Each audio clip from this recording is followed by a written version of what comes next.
السلام علیکم ورحمۃ اللہ وبرکاتہ۔ انشاءاللہ کوشش کروں گا کہ 20 منٹس میں کنکلیوڈ کر لوں اپنے ٹاپک کو۔ نماز جمعہ کا ٹاپک ہے اور میرے خیال میں نماز جمعہ کے بارے میں ہم سب جانتے ہیں کہ ایک فریضہ ہے اور اس کو ادا کرنا ہوتا ہے۔ I would conclude this my presentation if that is available۔ شروع کرتا ہوں۔ نماز جمعہ کے بارے میں یہ چیز سب جانتے ہیں کہ قرآن میں اس کا حکم ہے، احادیث میں بہت ہی تشریح اور تفصیل کے ساتھ اس کا ذکر کیا گیا ہے۔ شیعہ کتب میں کتب اربع جو کہ اہم کتابیں ہیں، ہماری 4 کتابیں اہم ہیں، ان میں ان کا جو ایک مجموعہ بنایا گیا ہے اس کو نام دیا گیا ہے وسائل الشیعہ کا، جو کہ 30 والیومز میں اویلیبل ہے۔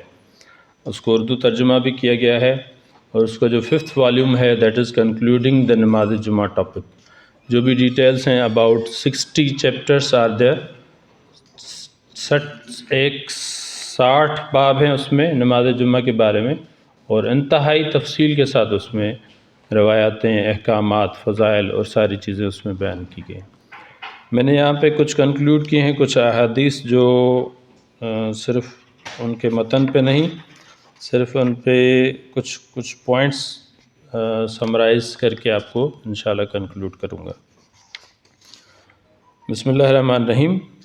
اکثر طور پہ ہم جانتے ہیں کہ نماز جمعہ کے بارے میں ایک حدیث ہے، شروع کرتا ہوں۔ بسم اللہ الرحمن الرحیم۔ امام صادق علیہ السلام روایت کرتے ہیں کہ آپ نے فرمایا کہ نماز جمعہ ایک فریضہ ہے اور امام کے ساتھ اس کا اجتماع لازم اور واجب ہے، اور جو شخص بغیر کسی عذر کے 3 جمعے ترک کر دے گا تو اس کو کوئی بھی ترک نہیں کرے گا سوائے یہ کہ وہ منافق ہو۔ یعنی اس نماز کی اتنی اہمیت بیان کی گئی ہے کہ اگر کوئی بندہ 3 جمعہ ترک کر دیتا ہے تو وہ نماز جمعہ منافقین کی کیٹیگری میں آ جائے گا۔ ایک اور روایت ہے نماز جمعہ کے فضائل میں،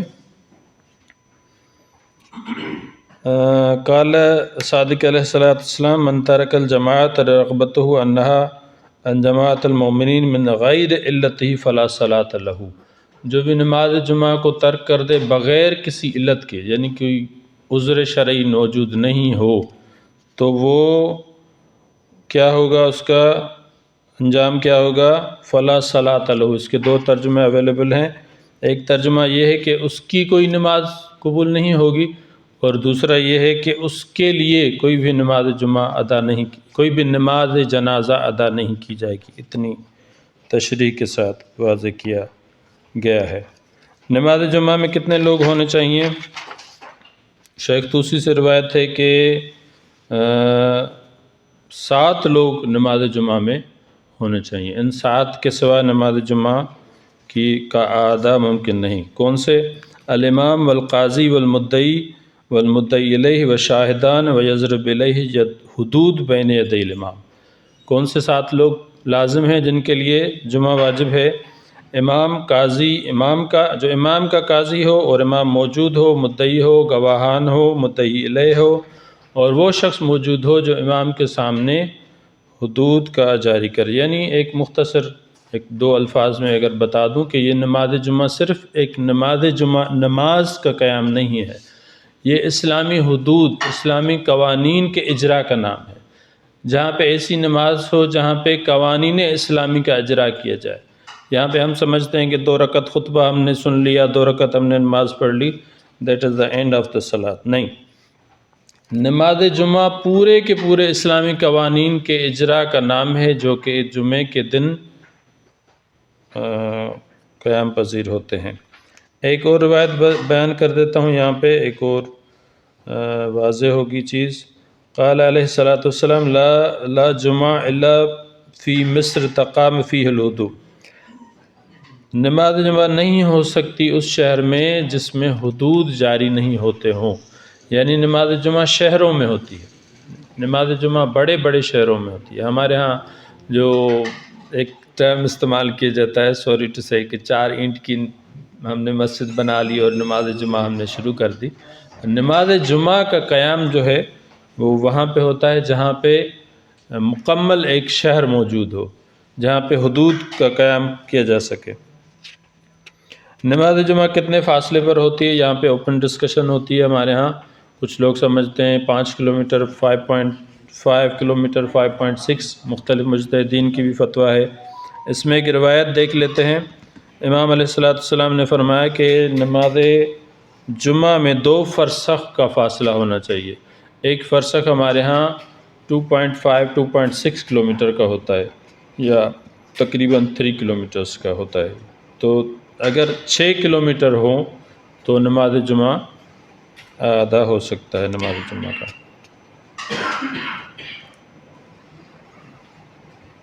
ایک اور یہاں پہ پوائنٹ ہے، ہم لوگ سمجھتے ہیں، ہم لوگ سے مراد میرا یہاں پہ اہل تشیع ہے، وہ لوگ سمجھتے ہیں کہ نماز جمعہ اگر ہمارے پاس شیعہ مسجد موجود نہیں ہے تو ہم کوشش کریں کہ نماز جمعہ کو چھوڑ دیں اور گھر پہ بیٹھ کر ظہر پڑھ لیں۔ ایک روایت سنا دیتا ہوں۔ امام صادق علیہ السلام فرماتے ہیں کہ زرارہ سے روایت ہے کہ امام صادق علیہ السلام نے ہمیں نماز جمعہ پر اتنی احادیث بتائیں کہ ہم سمجھے کہ امام علیہ السلام چاہتے ہیں کہ ہم ان کے ہاں جا کر اور نماز جمعہ پڑھیں۔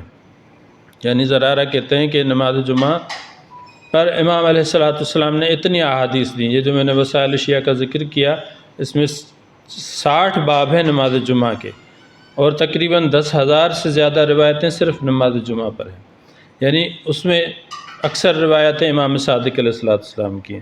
تو زرارہ وہی فرما رہے ہیں، کہہ رہے ہیں کہ امام علیہ السلام نے ہمیں اتنا زور دیا ہے نماز جمعہ کا کہ ہم سمجھ رہے تھے کہ امام علیہ السلام فرما رہے ہیں کہ آپ ہمارے ہاں آ کر نماز جمعہ پڑھو اور میں آپ کو نماز جمعہ پڑھاؤں گا۔ چنانچہ ہم امام علیہ السلام کے سامنے حاضر ہوئے اور ہم نے عرض کیا کہ کیا ہم کل صبح، یعنی other day was the Friday, کیا ہم کل صبح آپ کے ہاں حاضر ہو جائیں؟ تو آپ علیہ السلام نے فرمایا میرا مقصد یہ نہیں ہے، میرا مقصد ہے کہ تم جہاں پر بھی ہوتے ہو اور جہاں پر بھی نماز جمعہ ہوتی ہے وہاں پر جا کے نماز جمعہ ادا کرو۔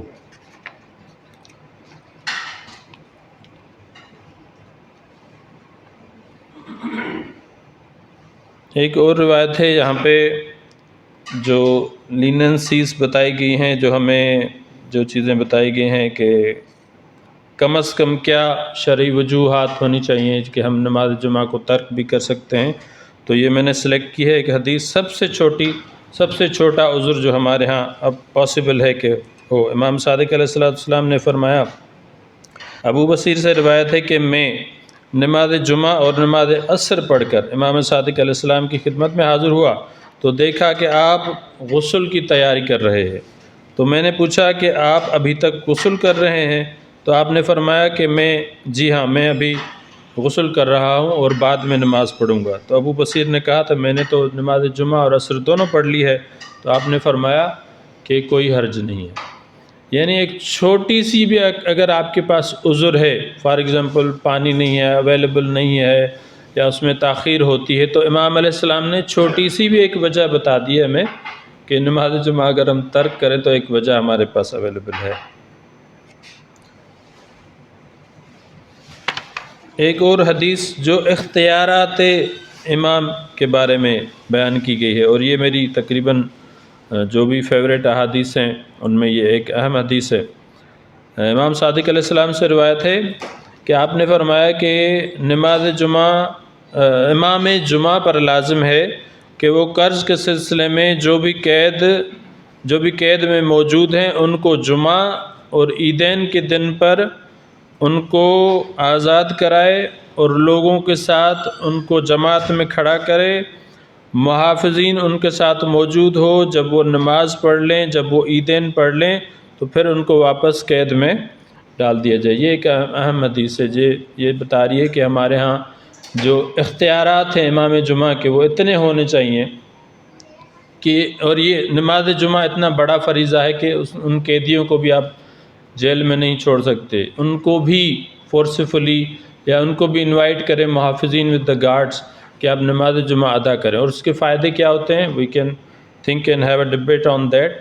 کہ جو بھی محسوب ہیں، جو بھی قید ہیں، ہم نماز جمعہ پر ان کے اعلان کرا سکتے ہیں کہ یہ افراد جو ہیں وہ قید کے سلسلے میں اس سلسلے میں قید ہیں، ان پر اتنا قرضہ ہے، اگر کوئی ان کا قرضہ ادا کرنا چاہے تو ان کو آزاد بھی کیا جا سکتا ہے۔ تو بیسیکلی جو نماز جمعہ ہے، جو اس کا جو پرسپیکٹو بتایا گیا ہے اسلام میں، وہ بہت وائڈ ہے۔ وہ صرف 2 رکعت نماز اور 2 خطبے نہیں ہے، یہ پورے اسلامی حدود کا قیام کا نام ہے۔ خطبے میں کیا ہونا چاہیے نماز جمعہ کے؟ امام صادق علیہ السلام سے روایت ہے کہ فرمایا جمعہ کا خطبہ اس لیے مقرر کیا گیا ہے کہ جمعہ ایک ایسا دن ہے جس میں عام لوگ شریک ہوتے ہیں، لہذا لوگوں کے امیر پر لازم ہے۔ کس پر لازم ہے؟ پوائنٹ آپ نوٹ کر لیں۔ لوگوں کے امیر پر لازم ہے کہ لوگوں کو واضح نصیحت کرے اور ان کو دین کی طرف رغبت دلائے اور ان کو برائیوں سے بچائے، برائیوں سے نفرت دلانے کی کوشش کرے اور ان کے دینی اور دنیاوی معاملات کو سدھارنے کی کوشش کرے، اور ایسے واقعات اور حالات بیان کرے جو دنیا سے لے کر عرش تک محدود نہ ہوتے ہوں۔ یعنی ایک امام جمعہ کا ایک پرسپیکٹو حدیث میں بیان کیا گیا ہے کہ ہمارے ہاں تو اکثر جو امام جمعہ ہوتے ہیں وہ پاکستان کے حالات کے بارے میں نہیں جانتے، تو وہ زمین سے عرش تک کیا پرووائڈ کریں گے ہمارے ہاں۔ تو یہ ایک حدیث بیان کی گئی ہے کہ امام جمعہ کا علم اتنا زیادہ وسیع ہونا چاہیے۔ کنکلوڈ کروں گا 1-2 حدیث انشاءاللہ بیان کر کے۔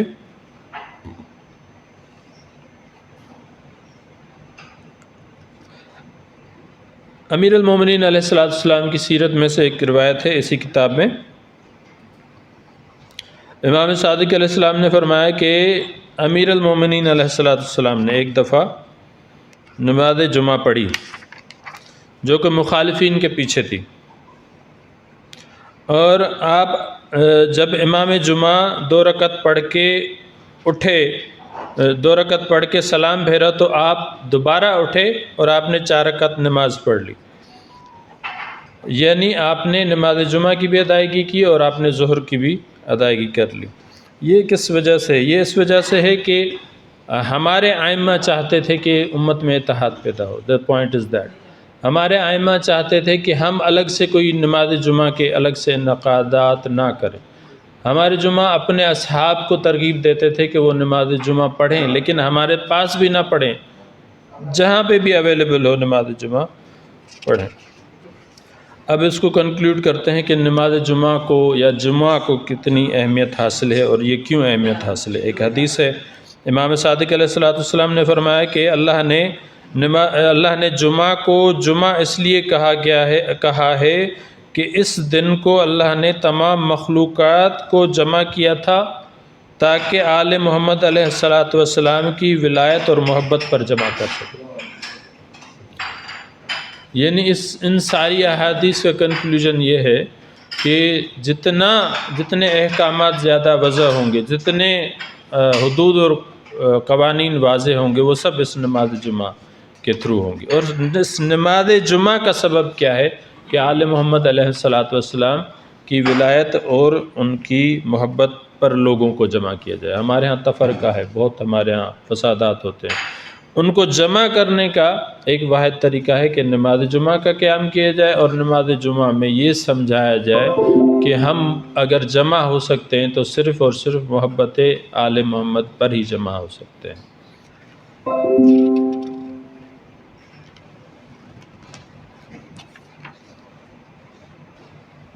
طاہر القادری کی کتاب سے ایک روایت ہے، حضرت حذیفہ اور حضرت بزرگ غفاری سے روایت ہے، بہت طویل روایت ہے، آخر کا ایک حصہ پڑھ لیتا ہوں۔ آپ نے فرمایا کہ عن قریب مجھے بلاوا آ جائے گا اور میں اسے قبول کر لوں گا، اور مجھ سے میری ذمہ داریوں کے متعلق پوچھا جائے گا، تم سے بھی میرے متعلق سوال کیا جائے گا، تو اس وقت تم کیا کہتے ہو؟ انہوں نے کہا، ہم گواہی دیتے ہیں کہ آپ نے ہمیں انتہائی جد و جہد کے ساتھ دین پہنچایا، بھلائی کی باتیں ارشاد فرمائیں اللہ تعالیٰ آپ کو جزا خیر عطا فرمائے۔ آپ علیہ السلام نے فرمایا کیا تم اس بات کی گواہی نہیں دیتے ہو کہ اللہ کے سوا کوئی معبود نہیں ہے، محمد صلی اللہ علیہ وآلہ وسلم کے ساتھ محمد صلی اللہ علیہ وآلہ وسلم اللہ کے بندے اور رسول ہیں، جنت اور دوزخ حق ہے، موت حق ہے، موت کے بعد زندگی حق ہے، قیامت حق ہے، اس میں کوئی شک نہیں ہے، اور اللہ تعالیٰ دوبارہ ہم سب کو اٹھائے گا۔ ان سب تفصیلات کے بعد آپ فرماتے ہیں اے اللہ تو گواہ ہو جانا کہ اے اللہ تم گواہ ہو جانا۔ آپ علیہ السلام نے فرمایا اے لوگو، بے شک اللہ میرا مولا ہے اور میں تمام مومنین کا مولا ہوں، اور تم سب کی جانوں سے زیادہ اولی ہوں، جس کا میں مولا ہوں اس کا علی امیر علیہ السلام مولا ہے۔ اے اللہ جو اسے دوست رکھیں تم اس کو دوست رکھ، اور جس سے عداوت رکھے تم اس کو عداوت رکھ۔ یہ اسی کنٹیکسٹ میں روایت ہے کہ ہم محبت اہل بیت علیہ السلام پر جمع ہو سکتے ہیں، ہم صرف ولایت امیر المومنین علیہ السلام پر جمع ہو سکتے ہیں۔ اب اس کو آخر میں ایک روایت سے کنکلوڈ کرتا ہوں انشاءاللہ، اسی ولایت اور محبت کی روایت کو، کہ یہ جو ولایت شروع ہوتی ہے ہماری غدیر سے، یہ ختم ہوتی ہے امام زمانہ اجل اللہ تعالیٰ فرجم اور ان کے ظہور تک۔ اسی رائٹر کی ایک کتاب ہے، طاہر القادری کی کتاب ہے القول المعتبر فی امام المنتظر، اس کی روایت ہے۔ عبداللہ بن مسعود سے روایت ہے کہ رسول اللہ صلی اللہ علیہ وسلم نے فرمایا اگر دنیا کے زمانے میں صرف ایک رات بھی باقی رہ گئی تو بھی اللہ رب العزت اس رات کو اتنا لمبا کر دے گا کہ یہاں تک کہ میری نسل سے ایک شخص جو میرے نام کا ہوگا، جس کی کنیت میری ہوگی، جس کے والد کا نام میرے والد کے نام جیسا ہوگا، وہ زمین کو عدل و انصاف سے بھر دے گا اور اس کو لبریز کر دے گا، اسی طرح جس طرح وہ ظلم اور زیادتی سے بھری ہوئی تھی، اور مال کو برابر تقسیم کریں گے۔ اللہ رب العزت امت کے دلوں میں ان کی محبت پیدا کر دیں، وہ آئیں گے اور حکومت انشاءاللہ کریں گے۔ یہ آخر میں نے ریفرنسز بھی دیے ہیں، تقریباً جو ریفرنسز ہیں وہ اسی کتاب سے ہیں، باقی دو کتابیں ہیں، السیف الجلی فی منکر ولایت علی، اور اس میں طبرانی، ہیثمی، صامدین ابن عساکر اور الفتن اور ان کے حوالے ہیں۔ آخر میں ریکمنڈیشنز پیش کیے جا چکے ہیں۔ Thank you very much, thanks a lot. Thank you very much.